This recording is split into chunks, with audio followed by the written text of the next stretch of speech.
and welcome. Tonight, we invite you to find rest in a story of patient seeking and divine guidance. There is nothing for you to do but breathe. Allow the weight of the day to soften and release as we journey together into a peaceful and sacred sleep. You are safe here, held in the boundless love of God. Let my voice be a gentle guide as you drift into the quiet places of your heart, finding comfort and stillness in His presence. So find a place where you can feel completely at ease, a sanctuary of softness and quiet. Let your body settle into the comfort that awaits you, adjusting the pillows, drawing up the blankets, and giving yourself permission to let go. Take a slow, deep breath in, filling your lungs with peace, and as you exhale, release any lingering thoughts or tensions from your day.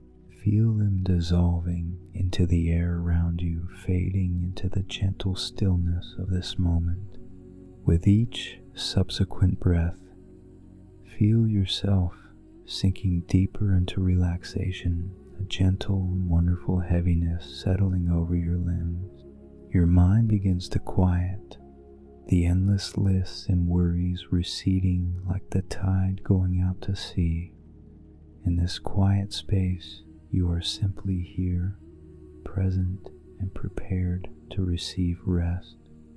Imagine a warm, golden light at the crown of your head, a soft and soothing radiance that represents the loving presence of God. Allow this light to slowly travel down, easing the muscles in your forehead, relaxing your jaw, and flowing down your neck and into your shoulders, melting away any knots of stress it finds. This light continues its peaceful journey, warming your chest, your arms, and your hands down through your legs into the very tips of your toes. You are completely and wonderfully relaxed, ready to drift into a story of ancient starlight and unwavering faith. You are secure, you are cherished, and you are ready for a deep and restorative sleep. In a land far to the east, where the sun cast long shadows over ziggurats and the air smelled of spiced dates and ancient dust, there lived men of great learning and quiet contemplation. They were not kings in the way of worldly thrones and armies, but they were princes of knowledge, masters of the celestial arts, and keepers of prophecies that slumbered in scrolls as old as the mountains themselves. Their days were spent in cool, shadowed libraries, the air thick with the scent of brittle parchment and exotic inks, their fingers tracing the lines of forgotten languages and the intricate diagrams of the cosmos. But their true life began at dusk, when the world surrendered its vibrant colors to the encroaching velvet of twilight. It was then they would ascend the high towers of their observatories, their robes whispering against the worn stone steps, to greet the silent, unfolding mystery of the night sky. For them the heavens were not a mere canopy of distant lights, but a divine tapestry, a sacred text written in characters of fire, telling the grand story of God's movements and intentions. Each constellation was a chapter, each planet a wandering messenger, and they had spent their entire lives learning to read this celestial language with a fluency and reverence that bordered on prayer. They knew the slow, elegant waltz of the planets, the predictable procession of the zodiac, and the subtle shifts in starlight that heralded the changing of seasons on the earth below. They had charted, mapped, and memorized the heavens until the night sky felt more familiar to them than the streets of their own city. It was into this world of profound order and patient observation that a visitor arrived an impossible, beautiful anomaly.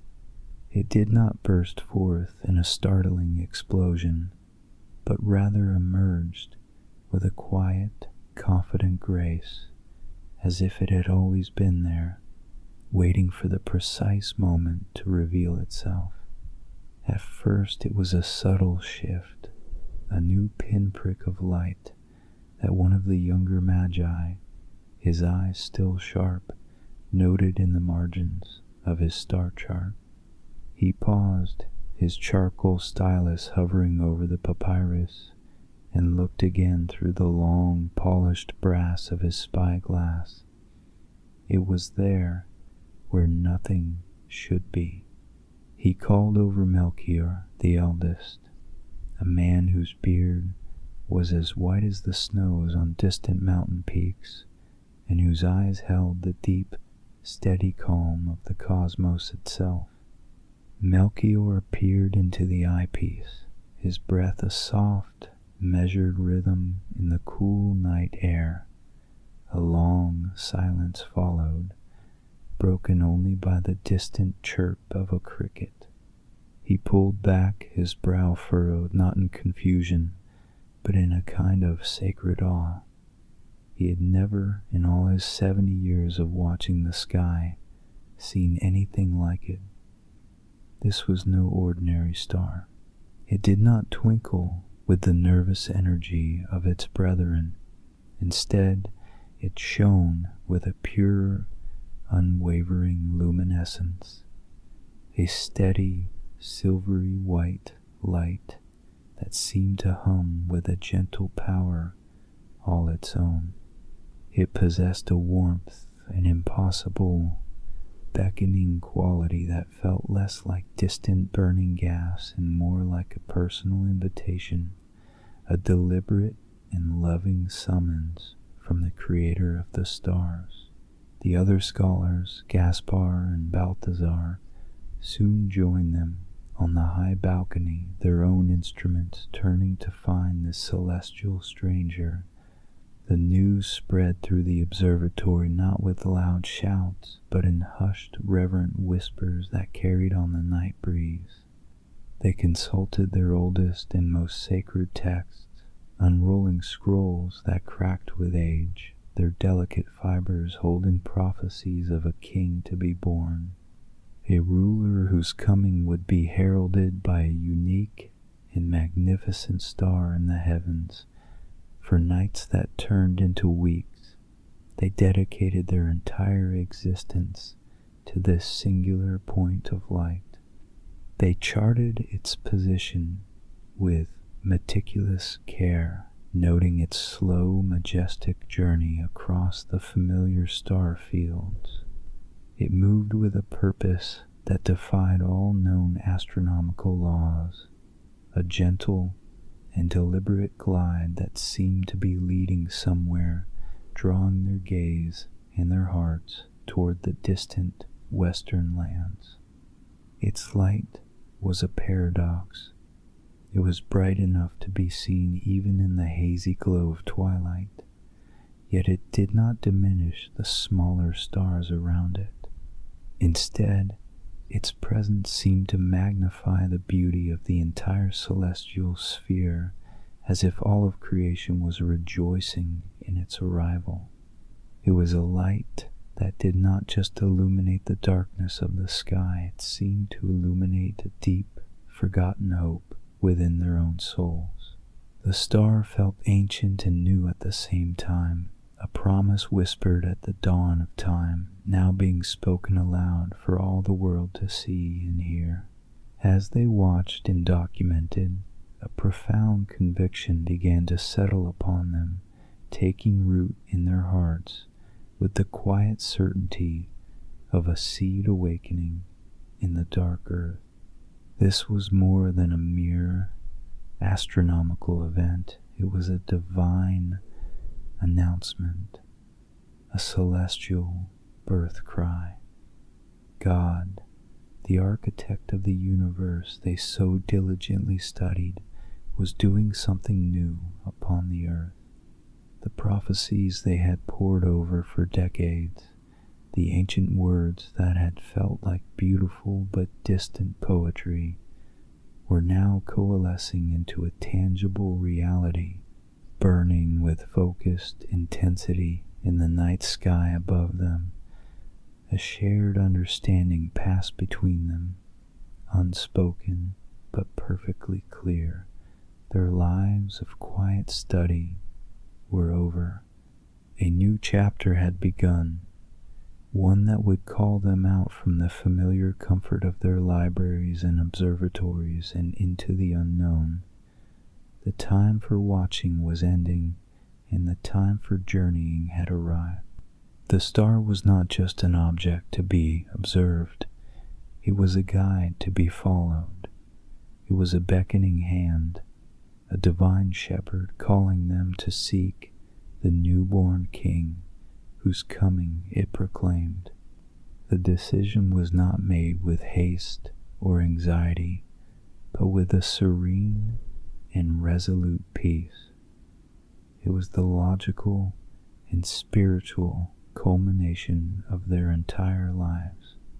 They began to make preparations, the quiet, methodical work of gathering supplies and planning a route becoming a form of worship, an act of faith in motion.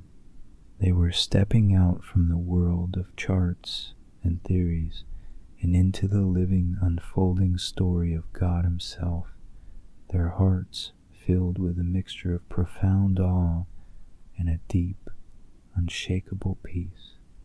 The journey would be long, and the destination was still a mystery defined only by the star's slow pilgrimage, but they felt no fear, only the quiet, thrilling certainty that they were on the cusp of witnessing the most important event in the history of the world. The preparations for their great journey unfolded with the same deliberate and reverent care that they applied to their celestial observations. There was no panicked rush, no clamor of anxious activity, but rather a slow and purposeful gathering, each task performed as if it were a sacred rite. The finest camels from their stables were chosen, magnificent creatures with deep, knowing eyes and a gentle, swaying gait that could consume mile after mile of rugged terrain with a patient and uncomplaining endurance. Their harnesses were fitted with soft, well-oiled leather that wouldn't chafe, and the bells that adorned them were cast from a soft bronze that produced a low melodic chime, a sound that would soon become the gentle rhythm of their travels, a constant, soothing music against the vast silence of the wilderness. Servants moved with quiet efficiency through storerooms, selecting provisions not for a mere trip, but for a pilgrimage of unknown duration.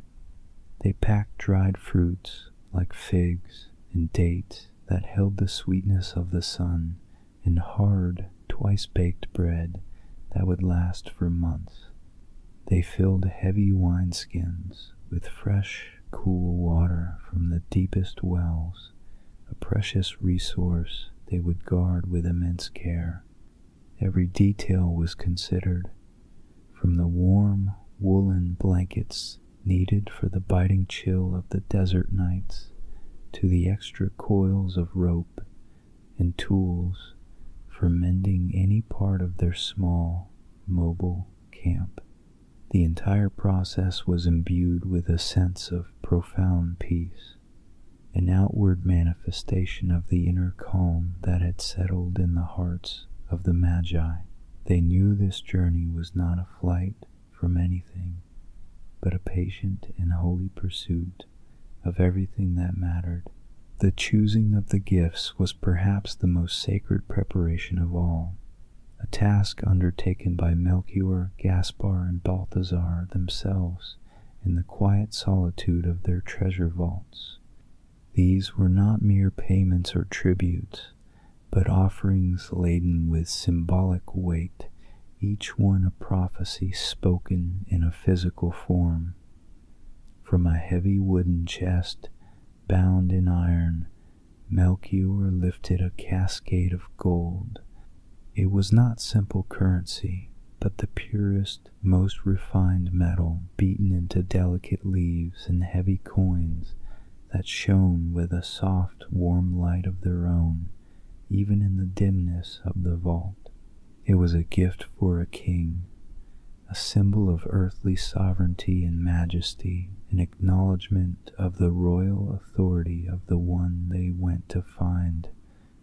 Gaspar, whose knowledge extended to the healing and holy properties of resins and plants, opened a smaller, intricately carved box of acacia wood. The air immediately filled with a rich, balsamic fragrance, a sacred aroma that was both grounding and transcendent. Inside, nestled on a bed of silk, lay teardrops of frankincense, a milky white resin that, when burned, released a fragrant smoke used in the most solemn temple worship. This was a gift for a priest, a recognition of the child's divinity, a scent that would honor his holy connection to God. Finally, Balthazar, the youngest and most introspective of the three, brought forth a somber and precious gift. He presented a casket of dark, polished ebony, and from it he carefully took several brittle, reddish-brown chunks of myrrh. Its scent was sharp, earthy, and strangely sorrowful. It was a costly resin used in anointing and in the sacred act of preparing a body for burial. This was a gift for one who was mortal, a strange and heartbreaking acknowledgement that this great king they sought would also know suffering and sacrifice.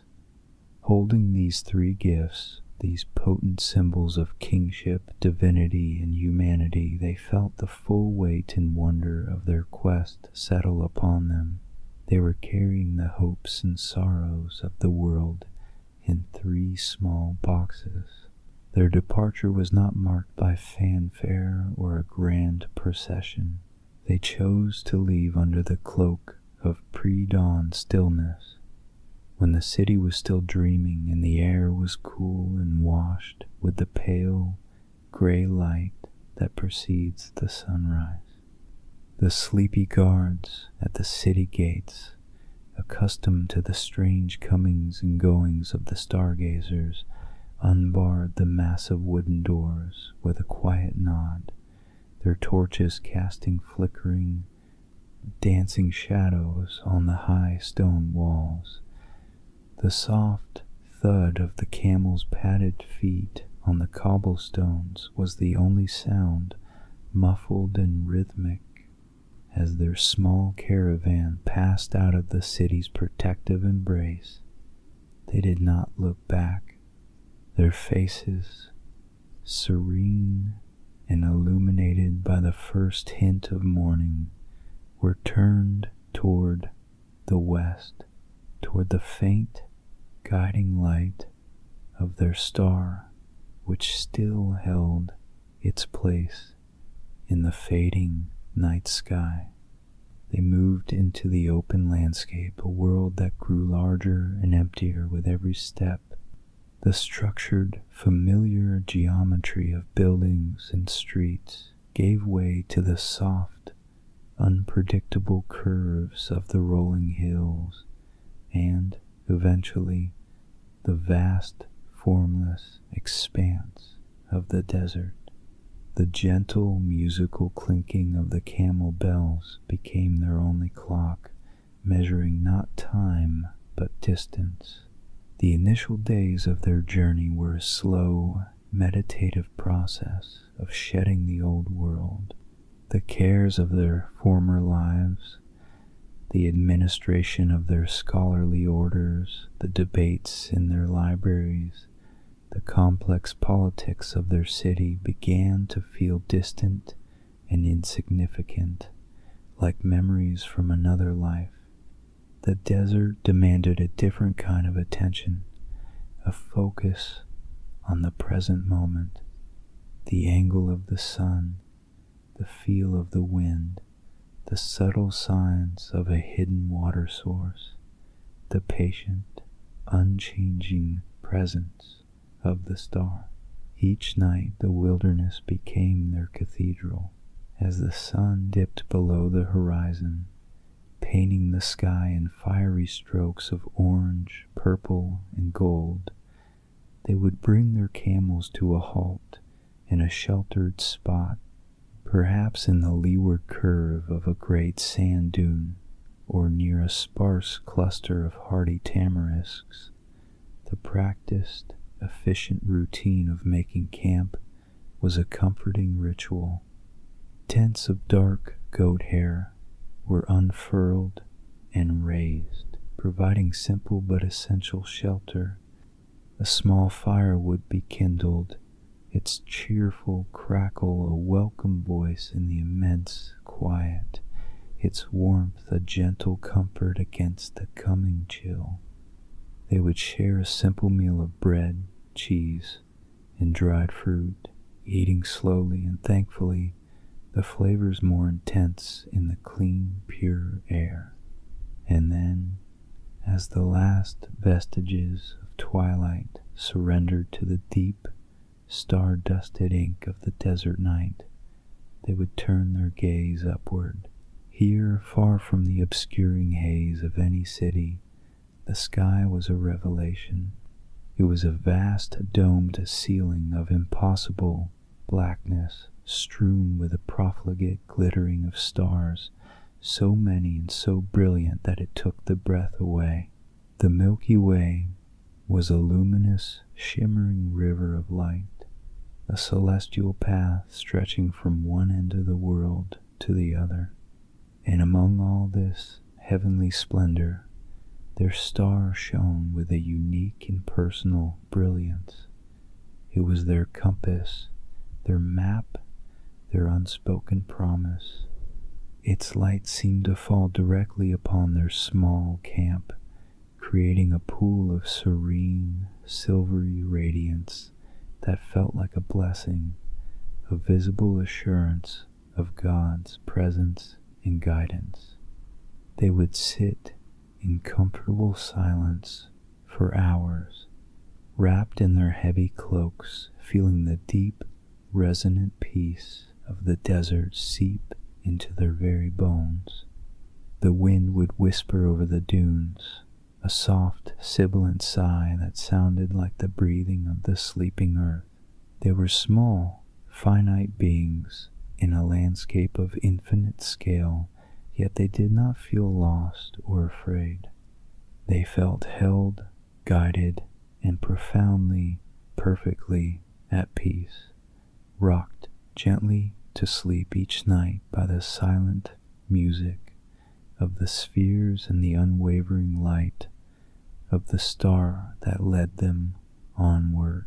The days began to bleed into one another, each one a near-perfect echo of the last, marked not by a calendar, but by the slow, majestic procession of the sun and moon.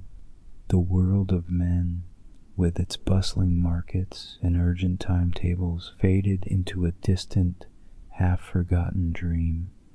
Their new reality was measured in the rhythmic, swaying gait of the camels, a gentle, hypnotic rock that lulled both body and mind into a state of deep, meditative calm. The constant, soft clinking of the bronze bells became the new language of time, a soothing, ever-present melody that wove itself into the fabric of the vast desert silence. The journey became a pilgrimage not just across a physical landscape, but through the inner landscapes of their own souls. The sheer, overwhelming scale of their surroundings had a purifying effect, stripping away the non-essential, quieting the noisy chatter of the ego, and leaving only a profound sense of humility and focus.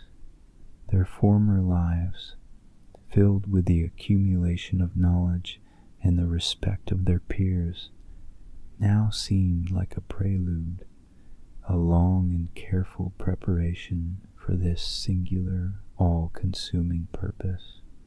They had studied the heavens on scrolls and charts, but now they were living within the grand, unfolding map of God's will, their feet tracing the path that His star had drawn for them across the face of the earth. The desert, in its stark and unforgiving beauty, became their teacher, instructing them in the virtues of patience, endurance, and a deep, abiding trust in the guidance that was so faithfully provided for them each and every night. They learned to read the subtle languages of the wilderness. They understood the meaning of the wind, how it shifted the shape of the dunes overnight, creating a new and beautiful world for them to traverse each morning. They came to know the faint, almost imperceptible tracks of the desert fox or the jerboa in the sand, tiny signs of life that brought a quiet joy to their hearts. They learned where to find the sparse, hardy vegetation that their camels could graze upon, and they developed an almost supernatural instinct for the presence of water, a sense that led them to hidden wells and cisterns that were nothing more than legends on the maps of lesser travelers. Their days fell into a sacred, unvarying routine. They would rise in the cool, blue-black darkness before the dawn, their movements slow and deliberate so as not to disturb the profound peace of the sleeping world. They would offer a quiet prayer of gratitude as the first pale fingers of light touched the eastern horizon, and then, after a small meal of bread and dates, they would begin their slow march westward. They traveled through the cool hours of the morning, the sun warm and welcome on their backs. But as midday approached, the desert would transform into a furnace of shimmering heat. The air would grow thick and heavy, and the sky would become a vast, blinding bowl of pale, washed-out blue. During these hours of intense heat, they would seek whatever meager shade they could find, the thin shadow of a rocky outcrop or the sparse foliage of a salt bush, and there they would rest, entering a state of stillness, conserving their energy in the precious water in their flasks. It was a time for silent contemplation, for feeling the immense, silent power of the sun and the enduring strength of the earth beneath them. Then, as the afternoon sun began its slow descent, they would travel again, moving through a world bathed in the soft golden light of the declining day. This was a magical time, when the long shadows of the camels stretched out before them like benevolent spirits, and the sand cooled and glowed with a warm, rosy hue. The ritual of making camp as twilight fell was a deeply comforting act, a recreation of home and sanctuary in the midst of the vast emptiness. The raising of the tents, the kindling of the fire, the sharing of their evening meal, each simple task was performed with a mindful grace, a wordless prayer of thanksgiving for the day's safe passage. And as the final brilliant streaks of color faded from the western sky, the true glory of their world would be revealed. The desert night was a breathtaking spectacle of divine artistry. The darkness was absolute, a perfect velvety black that served as the backdrop for a celestial display of unimaginable brilliance. The stars did not merely dot the sky, they swarmed it, a dense, shimmering field of diamonds scattered with profligate abandon, and there among them was their constant, faithful friend, the star. It would rise in the east, its light so pure and steady it seemed to carve a pathway for them through the heavens. It was their reassurance, their conversation partner in the deep quiet, their tangible link to the promise they pursued. They would sit by the fire's dying embers, wrapped in their cloaks, and simply watch it, their hearts filled with a peace that was as vast and as deep as the desert itself. The wind would whisper secrets as it moved across the sands, and in the profound silence they felt closer to God than they ever had within the stone walls of their observatories. This long, slow journey was not without its subtle trials. There were days of weariness when their bodies ached, and their water skins ran low, and the horizon seemed to offer nothing but more of the same endless sand and rock. In these moments, a fleeting shadow of a question might cross their minds. How much farther was their interpretation of the prophecies and the star correct? But these moments were as transient as the desert mirages that shimmered in the midday heat. Their doubt could never take root in the soil of their deep and practiced faith, for whenever their spirits flagged, some small miracle would present itself to reassure them. They would stumble upon a hidden spring of sweet water just as their thirst became acute. A cooling breeze would spring up on the hottest of days, offering a moment of blessed relief.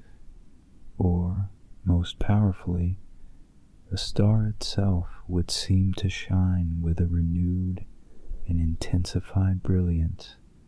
That night, its light seeming to fall directly upon their camp, a personal and loving affirmation from the heavens, a celestial whisper from God saying, "You are on the right path. Keep going. I am with you." And so their conviction did not waver.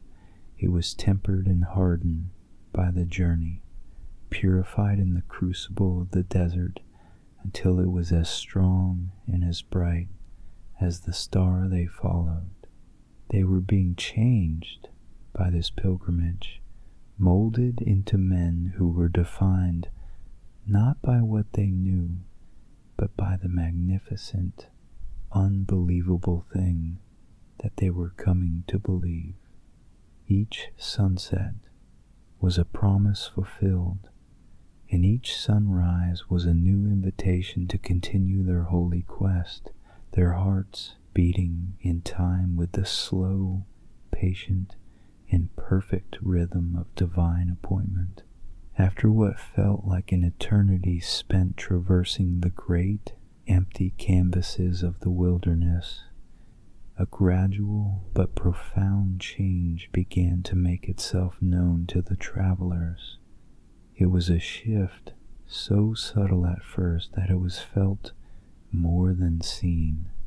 The fine, pale sand of the deep desert slowly gave way to a coarser, more gravelly soil, and then to patches of hardened, sun-baked earth that sprouted sparse, resilient vegetation. The air itself seemed to change, losing its dry, clean edge and taking on a faint, unfamiliar humidity, carrying on the breeze the distant, ghost-like sense of agriculture and unseen herds.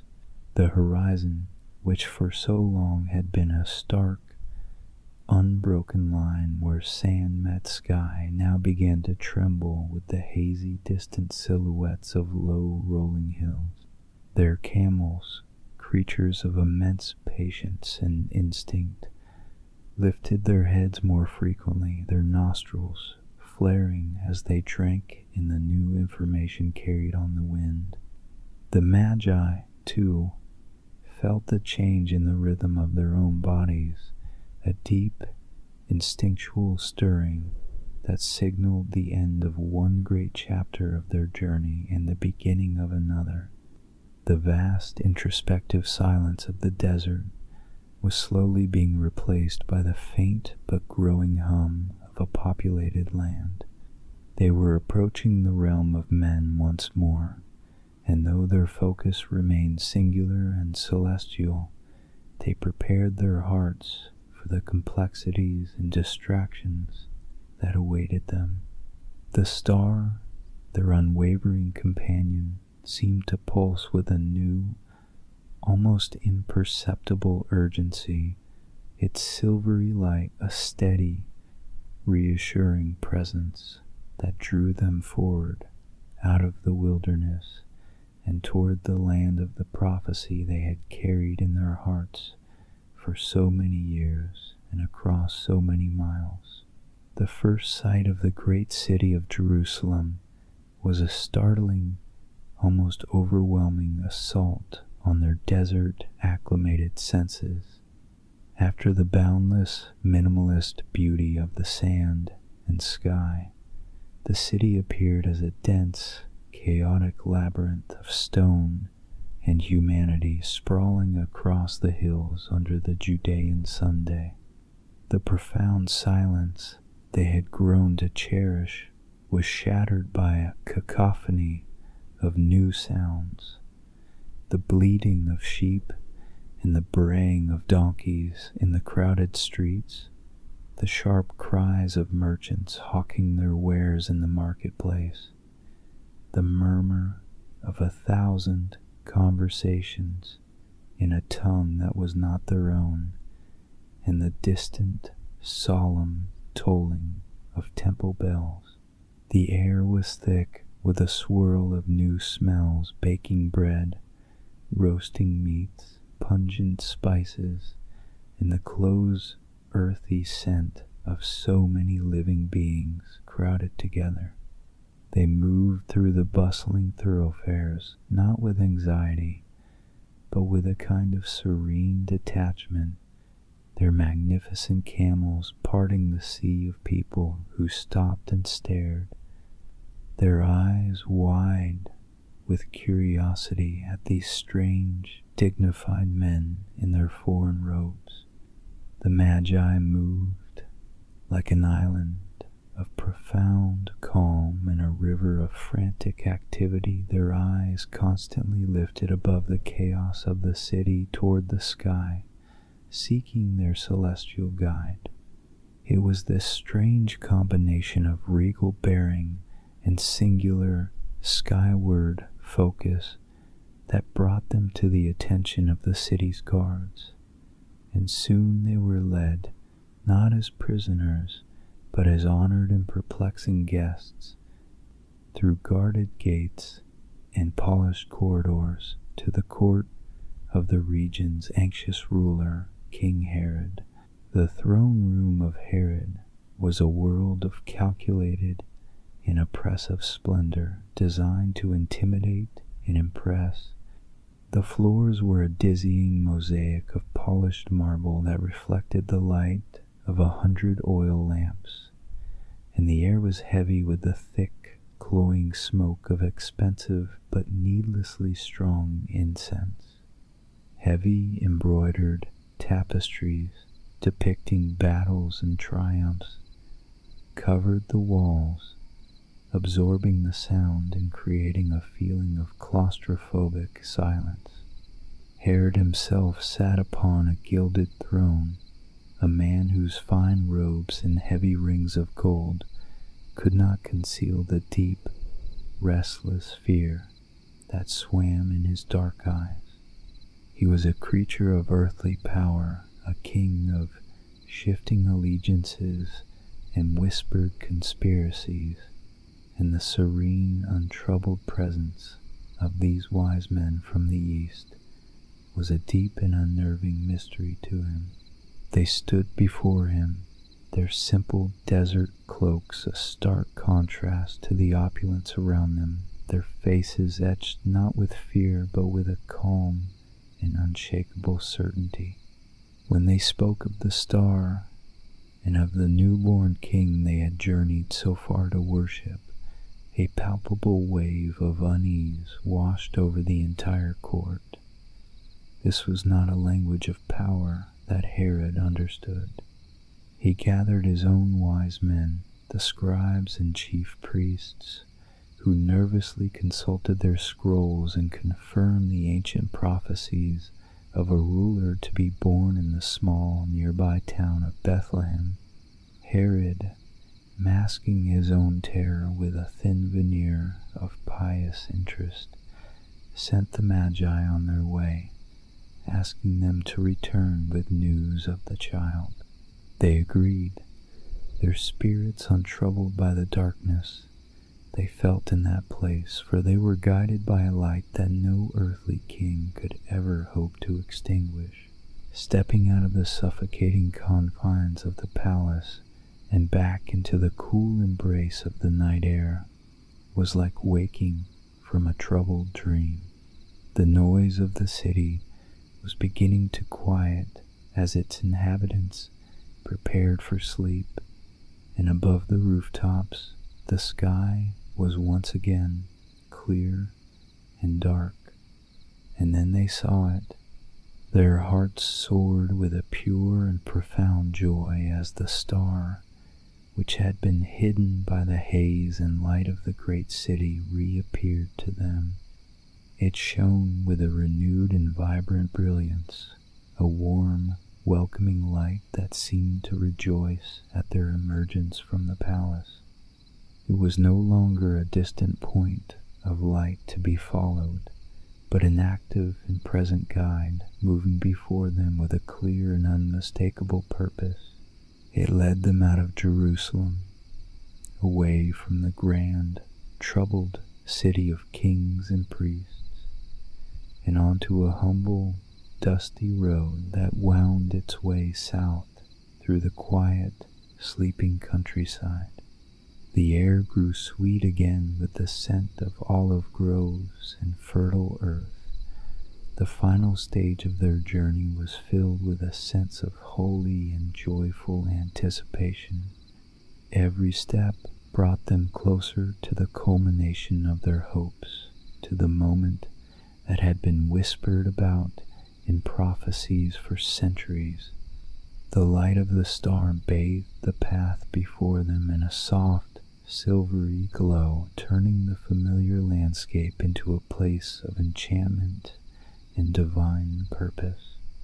They walked in a bubble of sacred silence, their hearts full to bursting with a sense of awe and gratitude that transcended all weariness. The star finally slowed its majestic glide across the heavens, coming to a gentle and deliberate halt. It did not hover over a palace or a fortress or a temple, but over a simple, humble house on the edge of the small, sleeping village of Bethlehem.